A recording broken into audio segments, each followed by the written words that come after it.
구성의 면면을 보니까 저보다는 저를 기준으로 해서 연령이 조금 위에신 분들도 계시지만 또 비슷한 분도 들어 중간중간 섞여 있습니다. 아마 저하고 이제 그 연령적 세대적으로 대화를 하면은 그대로 아무런 여과 없이 대화를 할 수 있는 세대 아닌가, 그런 생각이 들었습니다. 그래서 여러분의 찬송도 그런 그 관점에서 제가 들었습니다. 지나간 코로나 3년뿐만 아니라 사실상에서 이제 와서 보니까 우리 교회뿐만 아니라 한국 교회를 지고 구성하고 있던 가장 주체가 바로 여러분들이었다 하는 것이 지금 드러나고 있습니다. 오늘 그 후배 목사 한 사람을 만났는데 그 삼송리에 있는, 그러니까 대단히 아파트 단지가 밀집해서 들어온 거죠. 삼송리에 있는 그 삼송교회라고 하는 교회인데 이 교회가 1000여 명에서 시작을 해가지고 자신이 목회를 시작할 때 코로나 직전에 예배 출석만 4,000명을 헤아렸다고 그래요. 교회 전체의 평균 연령을 대니까 38세, 40세가 안 되는 것이 저 교회 전체, 어린이부터 노인까지 전체의 평균 연령이 38세, 아주 젊은 교회입니다. 노인이 거의 없는 그런 교회. 4,000명 젊은이들이 4,000명 모이니까 예배 출석만 대단하죠. 근데 코로나 3년을 딱 하고 나니까 지금은 2,000명이 채 안 된다고 그러는 거예요. 2,000명이. 그만큼 말하자면은 교회를 탄탄하게 유지하고 있는 우리의 이 몸을 세포들이 유지를 하고 있듯이 교회의 세포라고 한다면은 그 세포의 근간을 이루는 것이 바로 여러분의 세대였고, 지금도 한국교회의 정서와 믿음을 대변하고 있는 사람들이 바로 여러분들입니다. 사실 한국교회가 누구냐 이렇게 얘기할 때 우리가 장래를 바라보면서 청년들을 얘기를 해야 됩니다. 미래 세대, 다음 세대, 청년들 이야기를 하지 않으면 안 됩니다. 왜냐하면 그건 미래가 없으니까요. 그러나 현실적으로 지금 현재 이 한국교회를 구성하고 있는 구성, 정서적인 의미에서도 마찬가지고 고백적인 의미에서도 마찬가지입니다. 바로 여러분들이십니다. 한편에 있어서는 그것을 가지고 조금 그 부정적인 측면에서 노화되었다 등 이야기를 할 수가 있습니다만, 또 한편에 있어서는 감사하고, 그리고 또한 그나마 여러분들이 붙들기 때문에 오늘 교회가 있는 거 아닌가, 그런 생각. 그리고 또한 거기에 더하여고 그러므로 여러분 세대마다 저도 포함되어 있을 것 같은데 이 세대마저 가고 나면은 한국교회는 도대체 다음 세대는 뭐라고 이야기할 수 있을 것인가, 그런 걱정도 한편 해보지 않을 수밖에 없는 그런 현재 시점입니다. 세계의 역사를 보면은 앞에는 이제 다 얘기할 거 없이 그 마게도니아가 세계를 제패를 했죠. 알렉산더라고 하는 알렉산드로스라고 하는 그 위대한 영웅이 이제 탄생을 해가지고 그리스를 통일을 하더니 그 다음에는 페르시아를 정복을 하더니 아프리카를 다 복속시키고, 그리고 이 페르시아를 넘어서 인도까지 정복을 하는, 그야말로 그 당시에 알고 있는 세계를 다 정복한 그런 셈입니다. 그러나 이제 그 34살의 짧은 나이에 그는 운명을 마쳤고, 그 뒤에 이제 세계를 정복을 한 나라가 로마입니다. 이 로마는 그러나 앞에 있는 마게도니아, 곧 그게 헬라의 북부 지방인데요, 헬라 세계에 그 짧은 시간 동안에 세계를 제패한 것과 과는 비교를 하게 되면은 오랜 시간 세계를 제패를 하게 됩니다. 다스리게 됩니다. 길게 중세까지 보게 되면은 그야말로 1000년이 넘는 긴 시간 동안 인류의 역사 가운데서 그렇게 세계를 다스린 정복한 나라가 로마밖에 더 없죠. 특별히 이제 우리 기독교와는 굉장히 관련이 있는 것은 구약 시대가 끝나고 신약 시대에 이르는 이 시점, 특히 예수님이 사신 때, 바로 그때가 로마가 세계의 주인이었던 때이기 때문에 그와 관계가 없는 것이 아니라 복음서를 위시해 가지고 예수님의 사역, 모든 것들에 다 로마가 세계의 주인이라고 하는 것이 반영이 되어 있습니다. 당장 우리가 지금 고난주간 부활절을 보냈습니다만 그 고난주간에 십자가 처형을 당한 것도 보면은 바로 로마에 의해서 사형 언도를 받고 그리고 로마 군인에 의해서 집행이 된 그런 그 모습입니다. 그러니까 그만큼 이제 그 배경 신약 성경에 있어서 끝날 때까지 그 로마의 통치는 끝나지 않아요. 2000년 통치 가운데서 특별히 예수님께서 탄생하신 부분은 팍스 로마나라고 하는 유명한 말로 이야기하는 로마의 평화 기간입니다. 로마의 평화. 그 로마의 평화라고 하는 것은 어떤 거냐면은 BC, 그러니까 예수님이 나시기 전에 31년 전 BC 31년에 그 로마의 왕권을 권력을 두고 두 사람의 장군이 싸우게 됩니다. 그래서 이제 그 한 사람은 안토니우스라고 하는 사람이고 또 한 사람은 옥타비아누스라고 하는 사람이죠. 이 두 사람이 싸움을 몇 년간에 걸쳐서 하면서도 그 중에서 이 안토니우스는 또 누구하고 연명이 되어 있느냐면은 그 유명한 클레오파트라, 그 사람이 애인이에요. 사실상의 부부죠. 사실상의 부부. 그렇기 때문에 이 로마의 장군이자 또한 그리스 육군과 그리고 또한 이집트의 군대까지가 합해져 갖고 있는 그런 엄청난 그런 그 군사력입니다. 한편에 있어서 옥타비아누스 장군도 또 만만찮아요. 원로원의 지지를 받고 있고 로마 본토의 지지는 안토니우스가 한때는 앞섰습니다만 그 뒤에 이제 옥타비아누스가 또 이렇게 그 지지를 받았죠. 이 두 사람이 누가 다음 시대의 역사의 주인이 되느냐 하는 전쟁, 그 판가름을 하는 전쟁이 그 BC, 그러니까 주전 31년에 악티움이라고 하는 해전입니다. 악티움이라고 하는 바다, 지중해에 있는 바다인데요. 그 악티움이라고 하는 그 바닷가에서 양쪽 전쟁이 양쪽 군대가 붙었어요. 그런데 이제 이 그 옥타비아누스 군대는 해군이었고 그 바다에서 싸운 것이 그 별로 현명하지 못한 것인데 안토니우스 군대는 이건 기본적으로는 육군이에요. 그래서 이제 바다에서 육군과 해군이 싸우니까 당연히 또 해군이 이기죠. 그래서 이제 그 전쟁을 이기게 되고 이 안토니우스 장군과 그리고 클레오파트라도 두 사람이 각각 자결을 합니다. 그리고 이제 이 옥타비아누스가 이제 초대 황제가 돼요. 그 전에는 공화정이에요. 공화정인데 이 뒤에 이제 초대 이제 황제, 독재 체제가 되는 거죠. 황제가 홀로 다스리는 그런 체제가 됩니다. 이 사람이 이제 황제로 등극을 하면서 이름을 하사를 받습니다. 원로원에서 이 하사라기보다는 상납이죠. 사실은 형세로 보게 되는. 그래서 그 이름을 이제 붙여주는데 그때의 그 이름이 바로 이 아우구스투스라고 합니다. 아우구스투스.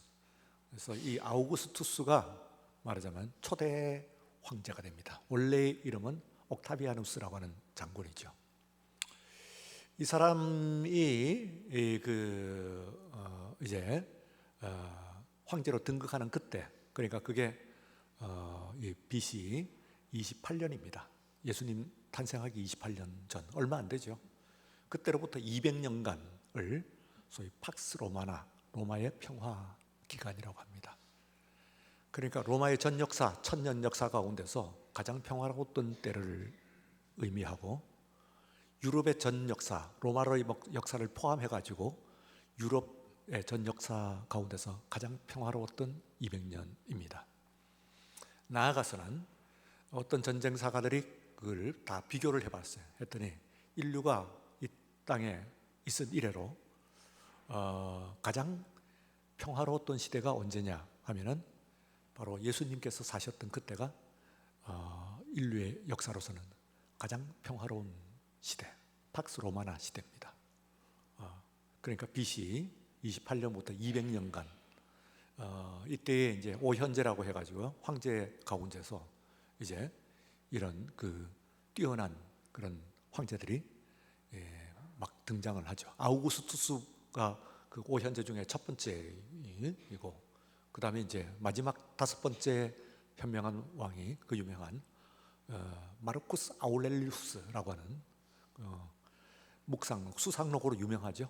철학자이기도 한 마르쿠스 아울렐리우스라고 하는 사람이 통치하는 그때까지, 이가 이제 말하자면 그 다섯 번째 마지막 그런 현명한 황제. 그래서 5명의 현명한 황제가 이어서 다스리고 있는 200년간의 기간이라고 볼 수가 있습니다. 자, 그러면 이제 여러분들이 이제 질문을 하죠.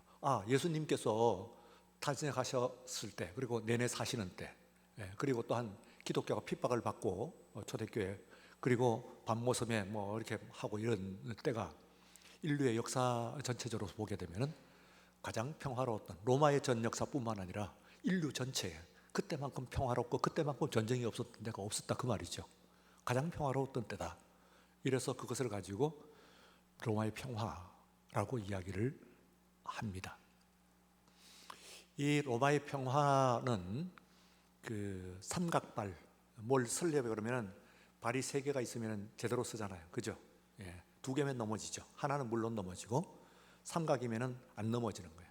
사실은 4개 발은 잘 맞춰야 이게 제대로 서죠. 기울어집니다. 근데 삼각발은 제일 안정성이 있죠. 그래서 이제 트라이포드라고 해서 삼각발이 있는데, 이 로마의 팍스 로마나, 로마의 평화가 쓰고 있는 삼각발이 있어요. 그 전에 제가 한번 말씀을 드린 적이 여러분들이 있지 싶은데, 이 팍스 로마나가 3개의 발에 의해 가지고 세워지는 그 평화입니다. 이 평화가. 첫 번째는 무엇보다도 밀리타리아 로마나, 그러니까 로마의 군대입니다. 로마의 힘, 이게 있어요. 로마의 군대. 이게 이제 뭐 막강한 로마군 하면 뭐 그 이전에 유래를 찾아볼 수 없는 막강한 그런 군대였어요. 그리고 두 번째는 비아 로마나 해서 로마의 길입니다. 그러니까 로마가 가는 곳은 전부 길들을 닦았는데 그게 군사로이기도 하고 통상로이기도 하고, 하여튼 뭐 길들을 하고, 말하자면은 그 교통이죠. 교통. 굉장히 길을 장악을 하게 되면은, 그러면은 세계의 주인, 역사의 주인공이 된다는 것을 보여주는 것이 바로 로마의 길, 비아 로마나. 우리가 소위 말하는 고속도로, 하이웨이라고 하는 것을 최초로 만들어낸 사람들이 바로 이 로마 사람들입니다. 마지막 세 번째가 유스티티아 로마나 그래서 혹은 렉스 로마나 그러는데, 로마의 유스티티아 하면은 이 정의, 영어의 저스티스의 어원이에요. 유스티티아 로마나 혹은 렉스 로마나, 렉스라고 해서 법입니다. 로마의 법. 그러니까 로마의 법이거나 혹은 로마의 정의거나, 로마는 유래를 찾아볼 수 없는 그런 정의로운 나라였어요. 그래서 그 엄격한, 아주 엄격한 그런 법을 만들고, 그리고 그것을 시행을 하는 법치국가였습니다. 그래서 이 모든 그 이후에 있는 모든 나라들이 로마만큼 그 법으로 철저히 그런 다스리는 그런 나라를 우리가 찾아보기가 힘든, 그리고 또한 그것을 가지고 이렇게 이제 로마의 법을 가지고 뭐 12동반법 뭐 그러는데 이걸 중심으로 해가지고 지금 우리가 이어가고 있는 것이다, 그렇게 생각하면 됩니다. 제가 왜 이 말씀을 드리느냐 하면은 이때에 이제 유스티티아 하는 말은 이 유스티티아라는 말이 로마의 여신 이름입니다. 이게 이제 정의 여신이에요. 정의 여신 혹은 법의 여신. 그런데 유스티티아, 헬라의 여신으로 보게 되면은 디케 여신입니다. 디케 여신. 그러니까 말하자면 로마는 그 정복은 헬라를, 그러니까 곧 그리스를 정복을 군사적으로는 했는데, 정복을 하고는 문화적으로나 종교적으로나 철학적으로나 기술적으로나 전부 거기에 영향을 받았어요. 완전히 막 그 밑에 자기가 힘으로 정복한 나라의 모든 것을 그대로 그냥 답습을 하고, 답습 정도가 아니죠. 그 아들이 된 거예요. 문화적으로는 그리스의 아들이 된 거예요. 그래서 철학, 종교, 군대, 혹은 군대는 아니지, 건축, 모든 가치관, 법 체제, 모든 것들을 다 고스란히 말하자면 문학 하면서 다 그리스의, 헬라의 모든 것을 다 받아들였어요. 그래서 이제 그 중에서 종교도 물론 받아들였죠, 그 당시에. 그래서 이제 그 그리스의 제우스를 유피테르라고, 그다음에 그리스의 아프로디테 여신을 비너스, 이렇게 하는 가운데서 역시 그리스의 이제 승리의 그 전쟁의 여신 디케를 유스티티아 그랬어요. 그래서 이 유스티티아, 영어의 저스티스 하는 말의 어원은 그리스의 신 이름입니다. 여신 이름입니다. 그게 정의 여신, 법의 여신이에요. 근데 이 여신이 어떻게 생겼느냐 하면 여러분들이 이제 보신 적이 있으실 겁니다만, 그 보면은 이 여신이, 디케 여신이 그 양손에 뭔가를 들고 있어요. 하나는 평형 저울을 가지고 있고, 하나는 칼을 들고 있어요. 칼을. 지금 저 디케 여신입니다. 그런데 한쪽에는 그 평형 접시 저울이죠. 그리고 칼. 그리고 가만히 보면 여러분들이 한 가지 특이한 것이, 이 여신은 다른 여신들이 하고 있지 않는, 신들이 하고 있지 않는 어떤 특이한 그런 그 모습이 있는데, 눈을 안대로 가리고 있어요. 이렇게. 그래서 이제 이 법을 준행하고 정의를 하기 위해서는 평형적으로는 양쪽이 기울지 않는다, 그 말이죠.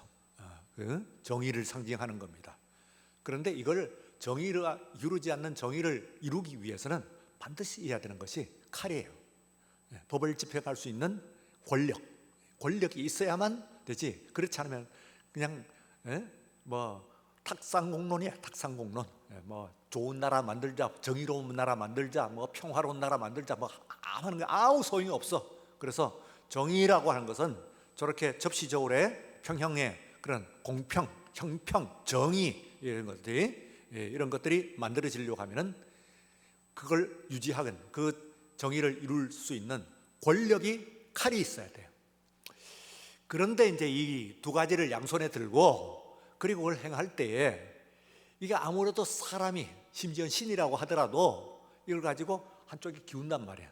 그래서 다른 모든 신들은 눈을 안 가리는데 이 신만은 눈을 가려버려. 그래서 내 가까운 것, 나에게 유리한 것, 이런 거 안 보겠다, 그 말이지. 상대방을 보지 않고 가문처럼 정말로 그야말로 요즘 얘기하면 알고리즘 그대로만 있는 내용으로만 그냥 그렇게 판단을 하겠다 하는 얘기를 해요. 그래서 이제 저 신이 말하는 디케 여신, 아까 말씀드린 대로 로마 말로 하면 유스티티아 여신. 그래서 이 로마의 평화를 만든 세 가지 삼각발 중에서 바로 이 정의, 법, 이것이 엄격하게 이 집행이 되었다. 하는 것을 볼 수가 있습니다. 여러분들이 그러면 예수님께서 억울하게, 물론 예수님이 억울하게 돌아가셨죠. 그렇지만은 그 과정에서도 우리가 가만 보면은 한낱 식민지인데 거기서 법을 집행하기 위해서 그걸 맞추기 위해 가지고 굉장히 노력하는 그런 총독의 모습, 빌라도 총독의 모습을 어쨌든 복음 그것을 통해서 우리가 읽을 수는 있습니다. 가만 보면 이 사람이 자기 나라 그도 아닌데도 어쨌든 이게 아닌 것 같은데, 내가 보기에는 판단이 아닌 것 같은데 할 때 그런 것을 구하려고 하는 그런 노력들, 꽤 기울이는 그런 모습들 같은 건데, 이 세계에서 인류의 역사상 정복한 나라에 대해서 그 정도의 그런 법적인 정의를 실현하려고 하는, 그걸 적용하려고 하는 나라는 로마 외에는 없습니다. 지금까지도 없습니다. 사실 미국, 러시아, 중국 안 그렇습니다. 그러니까 로마가 얼마나 말하자면 인류의 전 역사 가운데서 뛰어난 나라였는가 하는 것을 우리가 알 수가 있죠. 그래서 이제 있는데, 자, 오늘 이제 여기 있는 여러분들 말씀 가운데서는요, 지난주에서 제가 이중윤리라고 하는 말씀을 드렸어요. 그러니까 이 이중윤리는 이제 기독교인이 당연히 갖춰야 될 이중적인 윤리관이에요. 이중적인 윤리관. 그리스도인들이 교회에서 우리가 생활하면서 당연히 갖춰야 될 이중적인 윤리관, 이 이중적인 윤리관을 가지지 않고 흐트러져 버리면, 뭉개져 갖고 있으면 그러면 문제가 되는 거야, 오히려. 그래서 무슨 얘기하면 앞에서 이제 앞장에서 얘기된 것이 여러분들 말씀드린 바로 아버지의 아내를 취한, 세상도 안 그러는데 그런데 그 교회는 버젓이 그냥 놔뒀다 이 말이지. 교인들을 놔뒀단 말이지. 그래서 그걸 내보내라. 그건 교회에서 내보내라. 교회 밖으로 내놔라는 거예요. 그 사람을 교회 밖으로 내놔고 세상 밖으로 내보낼 수 있는 권한도 없고, 그걸 얘기하는 거 아니에요. 그건 세상의 일이고, 일단 교회 밖으로 내보내라는 거예요. 왜냐하면 교회는 세상과 다르기 때문에. 근데 나가고 거기서 쫓아가고 세상 밖에서 저거 쫓아가고 하는 것은 그건 아니야. 교회 일이 아니에요. 그건 세상이 판단하겠지. 이거든요. 그래서 그것을 우리가 이 세상에 있는 것을 시비를 다 하면서 교회가 이건 틀렸다 저건 틀렸다 이렇게 그러면은 우리가 이 세상에 있지도 못해. 우리가 갖고 있는 이 성경 말씀을 가지고, 이 복음의 것을 가지고 세상에서 정치가 틀렸다, 군대가 틀렸다, 여당이 어떻다, 야당이다 이러면은 우리는 세상 밖으로 나가야 돼.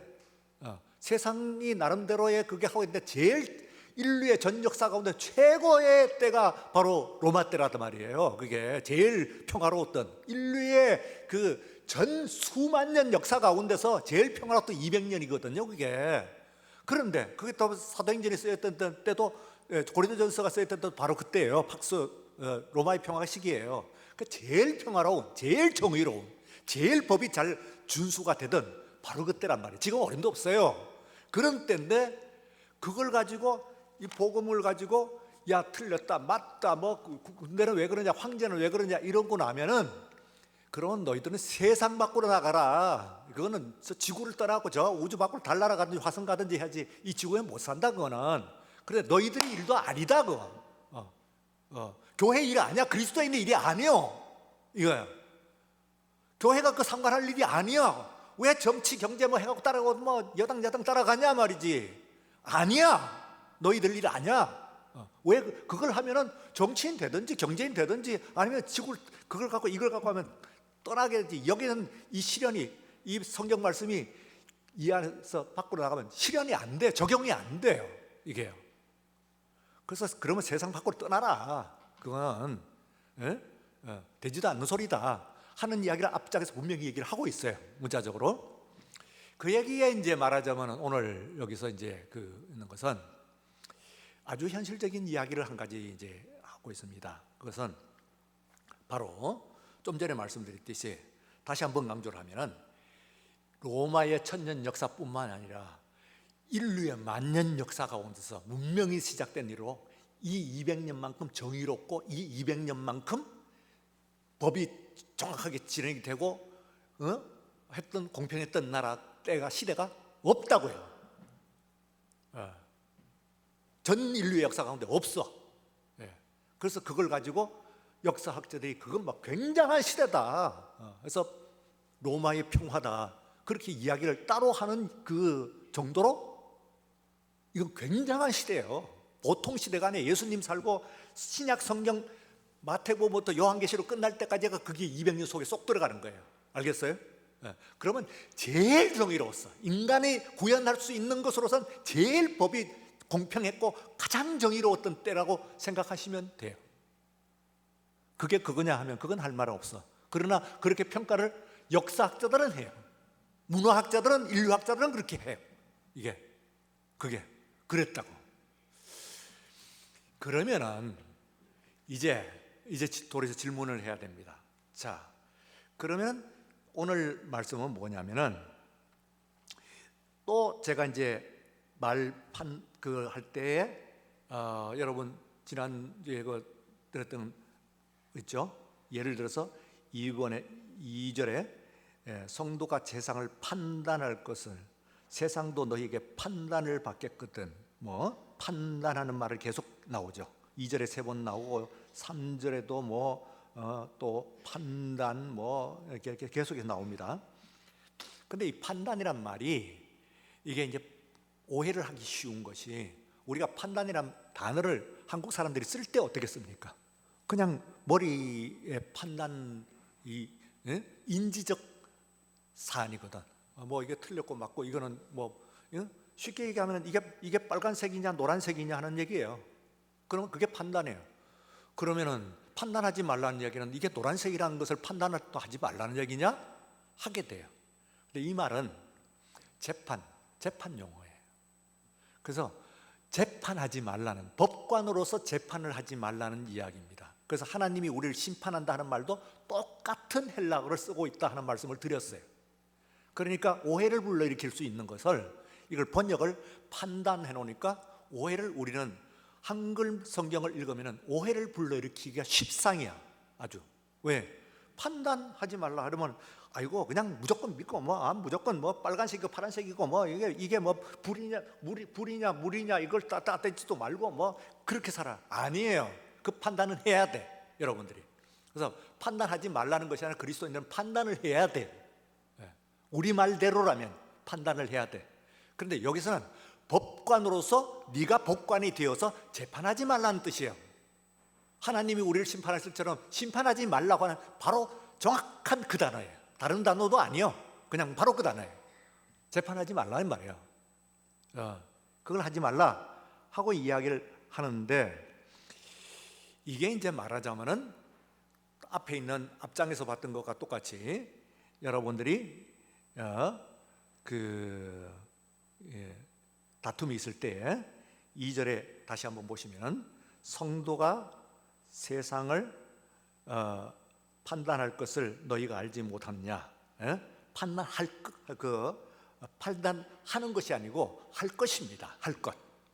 그러니까 지금은 여러분들 못해요. 그런데 나중에 마지막 때 하나님의 나라가 도래를 하게 되면은 그러면 여러분들이 재판관이 되십니다. 재판관이 됐어요. 여러분의 믿음을 갖고 있는. 그래서 여러분들은 세상을 그때는 재판을 하게 돼. 재판관이 돼서. 그래서 너희 성도는 세상을 재판할 재판관이 될 것이라고 하는 걸 너희들이 알지 못하느냐? 그런 얘기예요. 그런데 세상도 너에게 판단을 받겠거든. 지금 받으면 안 돼. 받겠거든. 나중에는 받는데 받겠거든. 지극히 작은 일 판단하기를 감당하지 못하겠느냐? 안에 있는 작은 것을 재판을 못 해가지고 이걸 가지고 세상의 법정에 갖고 나갔냐 이 말이지. 오히려 우리는 그들의 재판관이 되어야 돼. 나중에. 그리고 재판을 실제로 할 거예요. 그런데 이 안의 작은 문제를 충분히 우리끼리 할 수 있는 것을 가지고 세상에서 그들을 재판관 삼아가지고 끄집어내서니 이게 무슨 말도 안 되는 소리냐? 이렇게 이제 2절은 얘기를 하고 있습니다. 예. 그래서 심지어는 어느 정도냐 하면은 이제 이건 신학인데요. 3절에 보시면은 3절 한번 읽어볼까요? 우리가 천사를 판단할 것은 너희가 알지 못하느냐. 그러하거든 하물며 세상 일이라. 다시 말하면 지금 아닙니다. 지금은 천사가 우리보다 우월한 존재예요. 우리는 육을 갖고 있는 존재고 육에 갇혀 있는 존재고 천사는 영을 가지고 있는 존재니까 더 우월해요. 그런데 여기 있는 말씀 같은 나중에 우리가 마지막 때에 하나님의 나라에 이르게 되면은 우리가 더 우월해. 천사보다. 천사가 우리를 시중을 들어요. 시중을 들 뿐만 아니라 우리가 천사를 재판을 하는 거예요.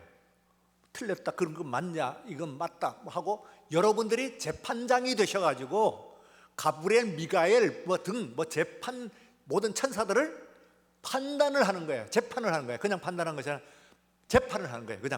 그냥 판단하고 재판을 하는 거예요. 재판장이 되는 거예요. 이거는 이제 그러면은 야, 대단한. 하물며 우리는 세상을 재판할 정도가 아니고 나중에 천사를 재판을 하는 거예요. 틀렸다 맞다 뭐 하고 넌 마귀는 넌 왜 그 찬양하는 자리에서 내려와갖고 그 모양이 됐느냐 하고 우리가 재판을 할 거예요. 재판의 권한이 여러분들 재판장이 되는 거예요. 그런데 하물며 세상 일일도 재판을 우리가 못 하겠냐? 근데 이건 다 미래 시제입니다. 나중에. 지금 하면 안 돼요. 지금은 판단은 있긴 있죠. 그러나 그런즉 너희가 세상 사건이 있을 때에 교회에서 경히 여김을 받는 자들을 세우느냐, 이 존귀한 자를 세우지 않느냐 하고 이제 이야기를 합니다. 하면서 말씀을 5절에 보시면은 너희가 형제간의 일을, 이때 형제간은 우리 아버지 어머니 형제가 아니고요, 교회에서 여러분들은 다 형제예요. 형제. 이게 이제 초대교회에서의 그런 지금은 뭐 장로님, 목사님 뭐 이러고 있는데 초대교회에서는 그보다는 다 형제 자매로 불렸을 거예요. 장로님 뭐 어쩌고 뭐 이렇게 그렇게 부르기도 했지만 그래도 형제 하는 것이 자칫 우려면은 이게 무슨 장로님 뭐 목사님 뭐 하는 것이 계급으로 인식이 되면은 차라리 형제로 부르는 게 나아요. 그러면 무슨 이 지위가 더 높은 것으로 인식을 되기 시작하든 버려버려야 돼요. 그건 아니니까 기능적인 건데. 그래서 이제 형제들, 또는 그 형제들 간에 교회 안에서 형제들 간의 일을 판단할 만한 지혜가 있는 사람이 이 가운데 하나도 없어갖고 세상에 나가냐? 법적에 나가냐? 이런 얘기도. 6절 보십시다. 형제가 형제와 더불어 고발할 뿐더러 믿지 아니하는 자들 앞에서 하느냐? 여기서 싸우는 거예요. 여기서 싸우는데 싸움하다가 이게 나가가지고 믿지 않는 자 앞에 가가지고 뭐 지방법원, 고등법원, 대법원 가면서 나간단 말이야. 이게 무슨 짓이냐 도대체. 우리가 그들을 재판을 해야 되지 왜 그들이 우리를 재판하냐? 이런 얘기입니다. 이 취지는 여러분들이 막 기분 좋고 막 꼼짝하라는 얘기가 아니고 교회를 구하기 위해서 그래요. 교회가 무엇인가 하는 것을 이렇게 보여주는 것이다, 그렇게 생각을 할 수가 있습니다. 이제 이래가지고 7절에 너희가 피차 고발함으로 하고 이런 얘기입니다. 그래서 이 내용에서요, 뒤로 가면서 한번 보죠. 그럼 도무지 그러면 이 안에서 다 해결하냐? 재판장 여기 세고 여기 법정 세고 다 세가냐? 하면은 그건 아니고 10절에 보면은 도적이나 탐욕을 부리는 도적, 그리고 그 다음에 이 탐욕자들, 그리고 알코올 중독자들, 그리고 또한 아주 사나운 사람들, 그리고 사기꾼들, 이런 사람들은 하나님의 나라를 유업으로 받지 못하리라. 그런데 11절에 있는 말씀입니다. 오늘 말씀에 너희 중에 이런 자가 있어가지고 이건 뭐든데 세상은 그냥 판단하고 왔는데 이거를 놔뒀더니 이 사람이 그리스도의 이름과 우리 하나님의 성령 안에서 씻음과 거룩함과 의롭다 하심을 받았느니라. 어떻게 됐습니까? 이 안에서, 그러니까 이게 말하자면 기독교 공동체, 곧 교회라는 것은 위대한 공동체예요. 위대한 공동체. 지금 여러분들이 이 공동체라는 것은 정말 위대한 공동체야. 어느 정도로 공동체냐면 판단력도 입지고 재판할 권력도 있고 우리들이 하는데, 이걸 가지고 어떻게든 그 사람을 권면하고 뭐 하는데, 다는 아니겠지만 그런 사람들이 죄 씻음 받고 성령으로 인침 받고 거룩하게 되고 새롭게 해가지고 이런 사람들이 여기저기 생기는 거야. 원래는 뭐 사기꾼이었고 도둑질하고 뭐 악하고 막 알코올 중독자고 뭐 마약쟁이고 막 이런 사람이었는데, 이게 변화해가지고는 하나님의 거룩한 일꾼으로 세워져 나가는 이런 놀라운 일이 세상에는 없지만 교회 안에서는 있다 이 말이지. 그러니까 이건 지금 교회는 얼마나 있는 일이냐, 그런 얘기입니다. 시간이 됐는데요. 이제 예를 제가 말씀드려 볼게요. 우리 교단이 이제 개신교의 최대 교단이고 가장 대표적인 교단인데, 1년에 교회 안에서 일어난 분쟁 소송 사건이 약 한 500건 정도가 나옵니다. 우리 교단 내에서 1년에 500건. 여기저기 뭐 교회들, 이 500건이 이제 교회 내에서 이제 우리가 삼심제라고 하잖아요. 1심 당회가 이제 이걸 재판하는 재판의 7위회가, 그러니까 7위회라는 것은 재판할 수 있는 그 주체가 되는 것이 당회, 그리고 노회, 그리고 총회, 이렇게 삼심제예요 우리는. 그래서 당회가 재판을 하는 거예요.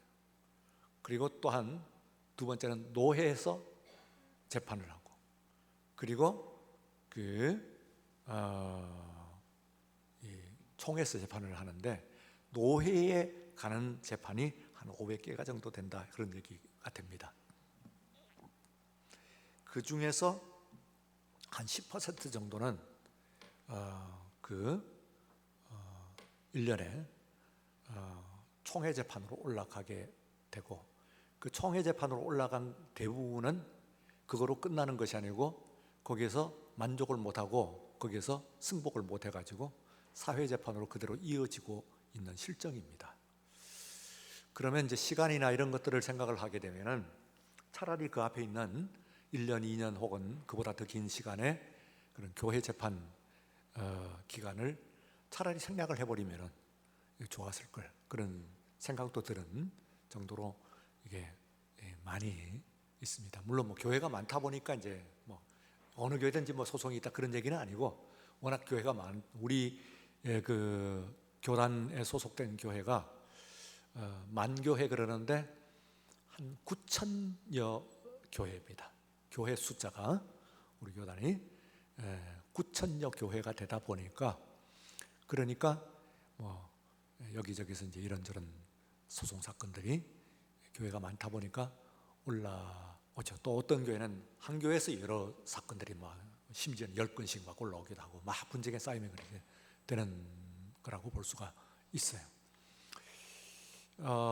그래서 이제 이거 심각한 교회의 이 개신교가 당면하고 있는 것은 소송하고 있는 내용보다도 소송 자체가 이게 심각한 것이고, 그 다음에 제가 이제 그걸 좀 들여다 보니까요, 카톨릭 같으면 어때요? 카톨릭은 어때요? 우리나라의 천주교 이러면은 여기도 삼심제예요. 삼심제 앞에 이제 보면은 삼심제라고 적혀 있어요. 그래서 그 삼심제를 들여다보니까 이런 내용입니다.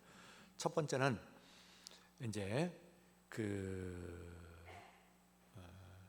말하자면 이제 성당에서 하는데, 사제가 연관된 것은 그게 거기서 못하게 돼 있어요. 그러면은 교구에서 이제 2심을 하는데, 사제가 연관되면 그게 1심이에요. 그 다음에는 이제 교인들끼리 뭐 있으면은 그게 1심, 그 다음에는 교회가 하고, 그리고 교구가 가고, 그리고 3심이 어디로 가냐면은 3심은 교황 앞으로 가요. 이게요. 저 바티칸 있잖아요. 이탈리아 로마에 있는 교황 앞으로 가요. 그럼 이게 시간이 많이 걸리는 뿐만 아니라 나라를 벗어나고, 그리고 지금 1년에 노회가, 그러니까 교구가 판단한 것과 다른 판단을 교황이, 이 바티칸이 내려온 적이 한 번도 없어. 1년에, 작년 1년은 없어요. 그러면 사실상에 있어서는 2심이고, 그리고 사실상에 있어서는 사제와 연관된 것은 1심입니다. 교구에서 그냥 한 번 하고 마는 거예요. 그게 더 없어. 더구나 그걸 가지고 교황 앞에 올라가는 것이 1년에 뭐 한 몇 건 된다고 그러는데, 그런 것들이 올라가 가지고 바뀌고 판단이 바뀌어 갖고 내려오고 하는 그런 것은 없다 그 말이지. 거의.